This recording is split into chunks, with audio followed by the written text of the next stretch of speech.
December 28th, 1978. We're losing an engine. United Airlines Flight 173 is less than 22 miles from Portland International Airport.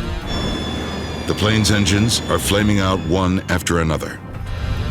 With 2 engines gone, the autopilot can no longer fly the plane. McBroom must get the crippled DC-8 to the airport himself. The engineer struggles to keep the last 2 engines running.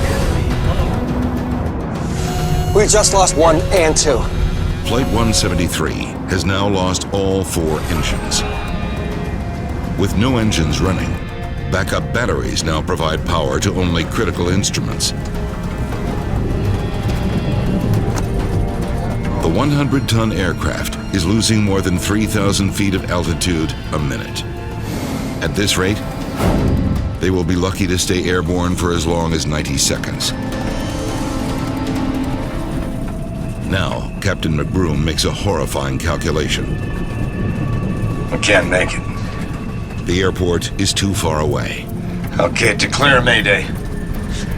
Portland Tower, United 173, heavy Mayday. He declared Mayday, and then in a very, what seemed to me like a calm, matter-of-fact voice, I could hear the pilot. The engines are flaming out. We're going down. We're not going to be able to make it to the airport. We lost power, we're going down. Emergency services are told what's happening. Flight 173 is flamed out. They're going down. The DC-8 is coming down over a densely populated suburb. Suddenly, Captain McBroom sees what he's been looking for. A dark area up ahead. It looks like an empty field. The place that you want to put it is where there's minimum buildings, the most open area possible, because the 200,000 pounds plus jet arriving at 140 knots, which is 160 plus miles an hour, it's going to do a lot of damage to the things on the ground. Putting the plane on this narrow strip of land is McBroom's best bet. But as he gets closer, he realizes it isn't an open field. We can't make it. It's a heavily wooded suburb, and he's headed straight for it.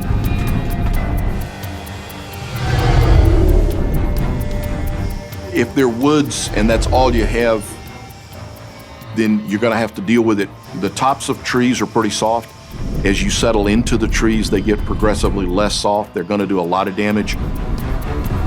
McBroom doesn't give up. He actually tries to steer the plane between the trees.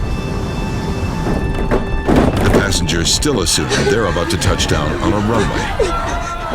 We clipped the top of a few trees, and that felt like we were making the initial landing at the airport. So my first sense was, hooray, we're there. And then all hell broke loose.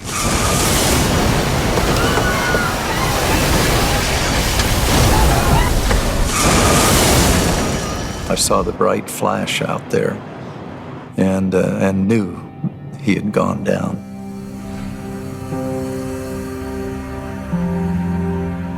The plane carves a 1,600-foot-long path through the trees.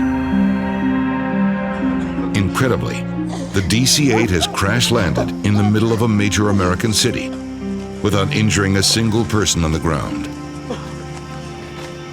Most of the 189 passengers and crew are alive, including Captain Malbert McBroom.